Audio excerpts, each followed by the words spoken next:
Bienvenidas y bienvenidos a una emisión más de Aprende en Casa.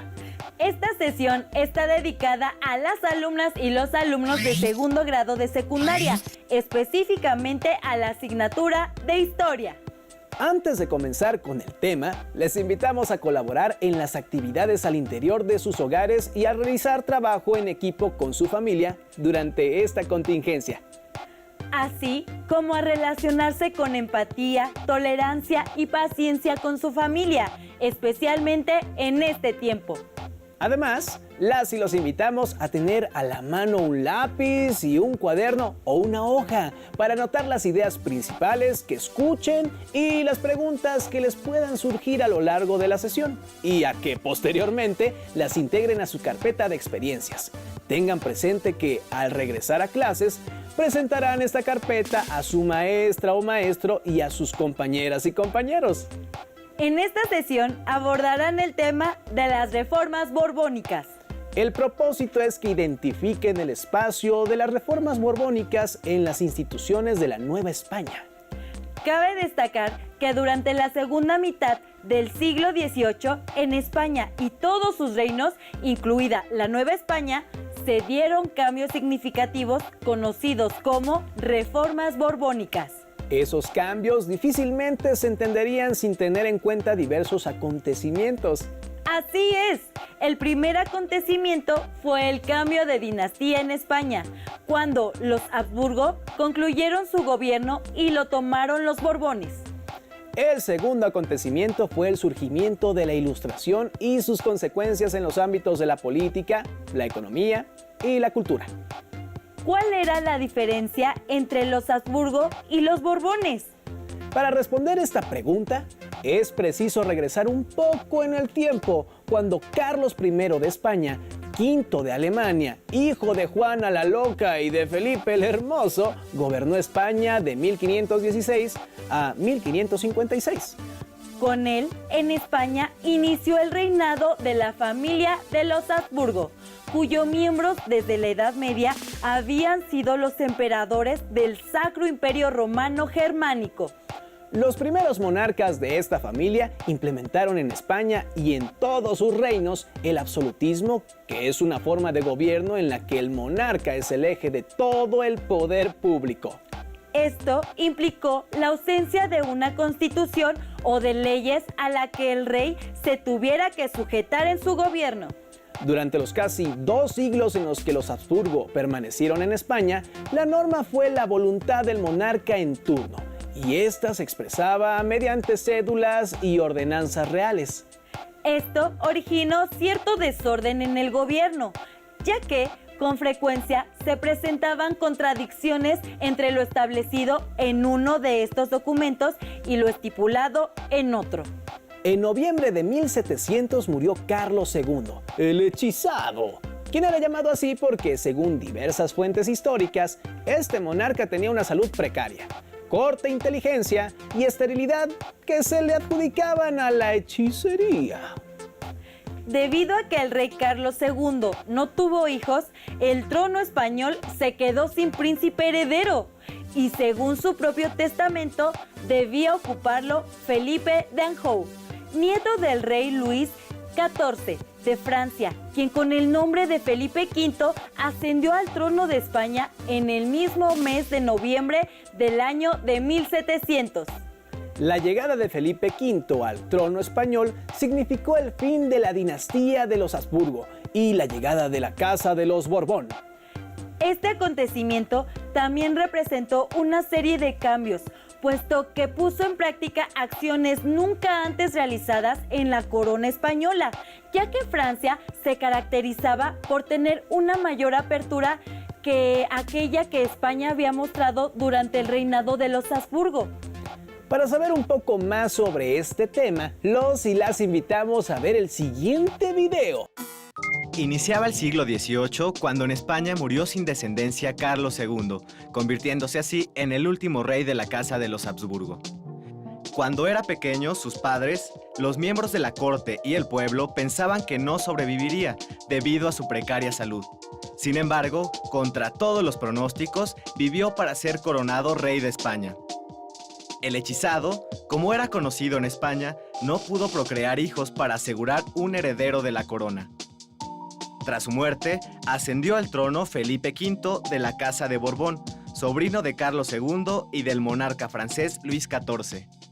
Los españoles, temerosos de que el nuevo monarca se aliara con Francia, Inglaterra, Holanda y algunos españoles, iniciaron un conflicto armado conocido como la Guerra de Sucesión, con el fin de imponer a otro rey. Finalmente, después de varios años de enfrentamientos, Felipe V fue reconocido como el rey de España y la corona quedó en manos de los Borbones. Las reformas borbónicas es un conjunto de medidas que tomó la corona española que empiezan a implementarse a partir de la década de 1760. A partir de ese momento la corona asume el control o intenta asumir el control de sus territorios, de sus posiciones americanas y modifica la estructura política, económica y social de la Nueva España.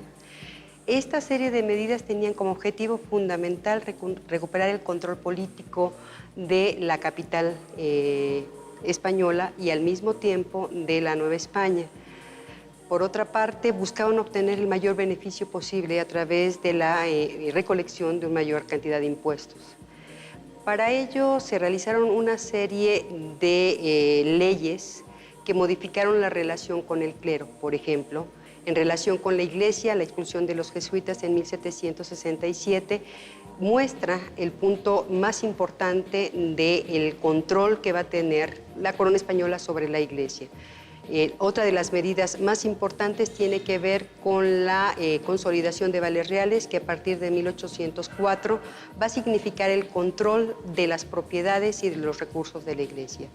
Finalmente, en la parte económica, va a suponer la imposición de una gran cantidad de impuestos con la finalidad de llevar más plata a España y así equilibrar la balanza de pagos, porque la corona española tenía que hacer frente a una serie de compromisos, entre ellos un conjunto de guerras con Francia y con Inglaterra. Finalmente, va a significar el desplazamiento de los criollos de los puestos de poder. Y esto va a conducir en la primera década del siglo XIX a un enfrentamiento y a una crisis política. Posiblemente las transformaciones más significativas ocurrieron durante la segunda mitad del siglo XVIII, cuando la Ilustración se expandió por Francia, Alemania, Inglaterra y España. Las ideas ilustradas repercutieron en todos los ámbitos de la vida y sus efectos fueron sumamente importantes. Esta poderosa corriente llegó a ser distintiva del siglo XVIII y este periodo fue conocido como el siglo de las luces, porque se trató de un conjunto de tendencias intelectuales, políticas y sociales, caracterizadas por su optimismo en el poder de la razón. Nada debía escapar a esa conciencia crítica fundada en la razón y por ello la Ilustración no se quedó en el ámbito de la reflexión filosófica, sino que se incluyó en la política, la sociedad e incluso con la religión. Respecto a la política, la Ilustración dio origen al despotismo ilustrado.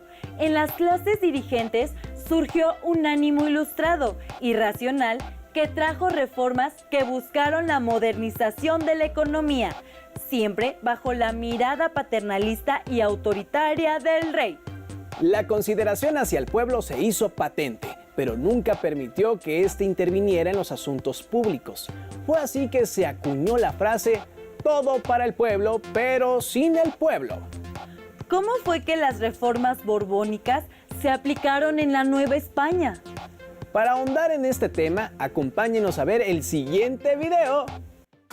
A mediados del siglo XVIII, el funcionario real José de Gálvez, visitador de la Nueva España, influido por todas las ideas ilustradas como parte del proceso de control del Estado, llamado despotismo ilustrado, va a viajar a la Nueva España a poner en práctica toda esta serie de medidas que van a conducir a que la metrópoli recupere el control sobre su territorio en términos políticos, económicos y sociales. Parte de este esfuerzo va a estar vinculado con la presencia de un ejército que va a desembarcar justamente en la década de los 60 para poder controlar a la población. A finales del siglo XVIII, el Imperio Español tenía posesiones en varios continentes.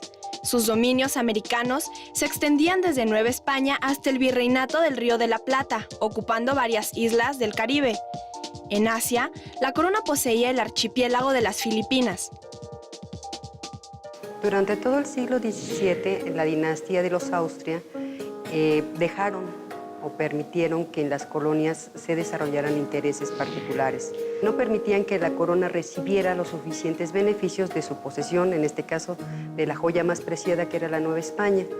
Con la llegada de los Borbones al poder, lo que se intenta es controlar a estos particulares, a estas corporaciones, con la finalidad de imponer la autoridad real por encima de estos cuerpos que habían establecido sus redes y vínculos en la Nueva España. Recuperar el poder significaba, de otra manera, limitar el poder de las corporaciones en la Nueva España, iglesias, comerciantes, pero también de las comunidades indígenas. Y esta búsqueda de control significó llevar nuevos funcionarios, hombres nuevos que condujeron a la metrópoli a la era del poder real y efectivo, y a que la Nueva España, que era un reino más de la corona española, alcanzara el estatus colonial prácticamente al ser sometida a funcionarios españoles. En ese sentido, las reformas borbónicas en términos políticos significaron la sujeción real de los territorios americanos de la Nueva España mediante el establecimiento de un control territorial con autoridades locales, que fueron los intendentes o gobernadores, que limitaron el poder del virrey. En la parte económica significó establecer funcionarios que iban a ser los encargados de la recolección de los tributos, y esto permitía a su vez el establecimiento de un sistema moderno de recaudación de impuestos, a la vez que se crearon nuevos impuestos. Por ejemplo, el del naipe, la sal, que eran insumos, por ejemplo, la sal y la pólvora fundamentales para la explotación de la plata. La recaudación por vía concepto de alcabalas, que es un impuesto a la circulación de mercancías, permitió que la corona, a finales del siglo XVIII, obtuviera una cantidad impresionante de recursos que se extrajeron de la Nueva España gracias a un sistema eficiente en términos de la política tributaria y también de la política de gobierno. La implementación de las reformas borbónicas provocó el descontento de varios sectores de la sociedad novohispana, entre ellos el de los comerciantes. Las leyes sobre libertad de comercio terminaron con el monopolio de 200 años del Consulado de Comerciantes de la Ciudad de México y sus socios de Sevilla y Cádiz. Otro golpe a este organismo fue la supresión del sistema de flotas, barcos que viajaban en grupo hacia la metrópoli. Con las reformas borbónicas, embarcaciones en solitario podían realizar el trayecto desde cualquier puerto. Como consecuencia, surgieron consulados regionales como el de Veracruz, que comenzaron a rivalizar con el consulado de la Ciudad de México. Aunque el conjunto de reformas impactaron a la sociedad novohispana a lo largo de 3 décadas, hubo entre ellas algunas que fueron más importantes. Una de ellas fue en 1767, cuando la corona decide sacar a la orden jesuita, que es la más importante de los territorios del Imperio Español. En un mismo día, en todas partes, con mucho sigilo, se ordena la salida y el embarco de los jesuitas hacia Veracruz. El impacto que va a tener esta salida va a ser muy grande, porque va a ocasionar revueltas que van a ser sofocadas gracias a la presencia del ejército español, que ha desembarcado apenas unos años antes. Enseguida podríamos hablar de otra de las medidas, la división del territorio en intendencias. ¿Por qué? Porque esta división, esta organización, al mismo tiempo que tenía como objeto el control político del territorio, va a provocar que se enraicen los intereses locales y va a ser el origen de, más tarde, los estados que se van a crear a partir de la independencia. Y finalmente, la consolidación de vales reales en 1804, que es, digamos, la gota que derrama el vaso de agua finalmente, porque significa que se obtienen cada vez más recursos de una colonia que ha sido atacada constantemente con una serie de reformas, pero también que ha visto mermados sus ingresos económicos con un conjunto de impuestos muy amplio y muy importante. A la vez que hubo reformas de carácter político y económico, hubo una serie de reformas de tipo social. Por ejemplo, las leyes de vagos de 1745 van a tener más fuerza con la intención de que la gente se dedique a trabajar. Entonces, la persecución hacia actividades que se consideran poco deseables son consideradas actitudes y condiciones de vagancia que por supuesto van a tener un castigo y la pena va a ser la cárcel, la obra pública. En fin, esta serie de medidas de control de la población va a abarcar un amplio espectro. Por ejemplo, las diversiones, las fiestas de toros, los carnavales van a salir de los espacios urbanos porque se busca que la población se divierta de manera decente, asistiendo al teatro, por ejemplo, y reglamentando también qué tipo de obras se van a presentar y cómo en los espacios entre cada uno de los actos se deben bailar cierto tipo de bailes donde las mujeres finalmente no deben enseñar, por ejemplo, más allá de la pantorrilla. Esto muestra que las reformas borbónicas constituyeron un amplio abanico de posibilidades donde la corona intentaba imponer incluso una visión moral sobre la conducta y la población. En el ámbito cultural, las autoridades reales fomentaron toda clase de instituciones renovadoras o bien las fundaron. Así, abrieron sus puertas la Real Escuela de Cirugía en 1768, la Academia de San Carlos en 1782, el Jardín Botánico en 1787 y el Real Seminario de Minería en 1792, cuyos laboratorios permitieron hacer descubrimientos mineralógicos a don Andrés del Río. El periodismo empezó a hacer intentos desde 1722, pero solamente la Gaceta de México logró aparecer ininterrumpidamente de 1784 a 1805 y fue sustituida después por el Diario de México, el cual divulgó noticias e ideas. La Ilustración entró en buena parte con el apoyo económico de la corona española, lo que implicó que las ideas que tenían implicaciones políticas fueran censuradas. Sin embargo, estas ideas se diseminaron de todas formas. Las noticias políticas fueron leídas por clérigos y funcionarios. La vigilancia de la Inquisición quedó burlada y el orgullo criollo subrayó el amor por lo propio, con un interés por la antigüedad indígena o la historia colonial. Todas las obras exaltaron orgullo por su suelo, por la Nueva España y por su gente. Por ejemplo, el sacerdote jesuita Francisco Javier Clavijero consideró a los indígenas tan capaces como los europeos y desmintió las ridículas teorías ilustradas sobre la naturaleza americana.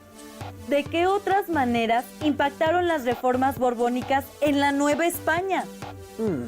Las y los invitamos a ver el siguiente segmento audiovisual para responder esta pregunta.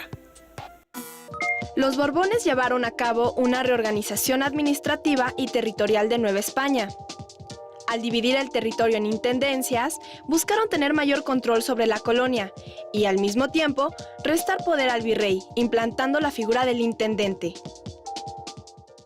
José de Gálvez, cuando llegó a la Nueva España en 1767, trató de imponer el sistema de intendencias, que era una división del territorio. No pudo, le costó mucho trabajo. 20 años después, en 1786, logró que se decretara la Real Orden de Creación de las Intendencias. Se crearon 12, es decir, el territorio del virreinato de la Nueva España fue dividido en 12 espacios jurisdiccionales que tenían un intendente que hacía las veces de las funciones del virrey en cada uno de sus territorios. El poder que tenía el virrey sobre todo el territorio de la Nueva España se divide y ahora van a ser los intendentes a partir de 1786 quienes van a ejercer las funciones del Ejecutivo en su territorio. Con esto le quitan el poder al virrey al mismo tiempo que someten a los ayuntamientos o cabildos a la jurisdicción del intendente. La otra parte importante es la función económica. Se crean cajas reales especiales para la recolección de los impuestos y de esta manera el virrey pierde el control político que ejercía sobre todo el territorio y también pierde el control del poder económico en la medida en la que va a haber funcionarios locales encargados de la recolección de impuestos. Desafortunadamente, a la muerte del visitador de Gálvez, el virrey reasume el control de la parte fiscal, pero no de la parte política. Esto va a provocar la autonomía regional y la vinculación de intereses particulares en cada una de las 12 intendencias en las que se divide el territorio. La política reformista y los Borbones transformó mecanismos de organización profundamente arraigados en la economía, la administración, el fisco y las relaciones sociales. Ante estas, surgieron resistencias y oposiciones por parte de los diferentes sectores de la sociedad que se vieron afectados por su implementación.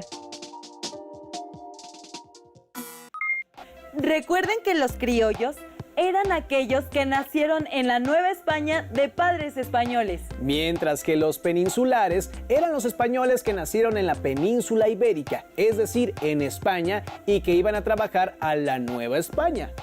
El reformismo borbónico hizo mucho para fortalecer el sentimiento criollo, porque tanto las instituciones que se crearon en esa época como los altos cargos burocráticos únicamente podían ser dirigidos por los peninsulares.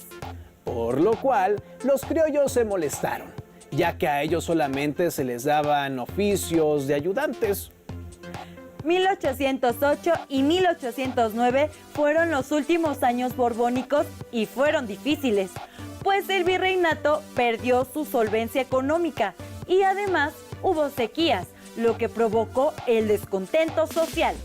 Como remedio contra la desigualdad, los criollos humanistas propusieron acabar con el sistema de tutela para los indígenas, hacer a todos iguales ante la ley y repartir las tierras de las comunidades indígenas. Contra el despotismo político apoyaban la doctrina de la soberanía popular. Contra la dependencia fundamentaron la necesidad y las ventajas que le acarrearía a la Nueva España el separarse de la Vieja España. Comenzaron a haber levantamientos en distintos lugares de la Nueva España. Por ejemplo, en Michoacán hubo un intento frustrado de revolución liberal en el año de 1808. Con todo y este final tan complicado, el periodo de las reformas borbónicas enmarcó un auge económico y cultural que no se volvió a ver en los siguientes 100 años.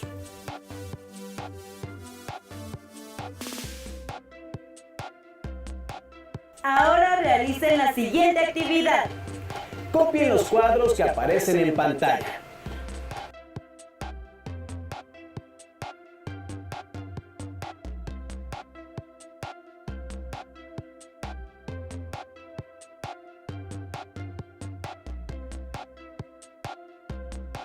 Completen los cuadros con información sobre los cambios en materia político-administrativa y económica que impulsaron las reformas borbónicas.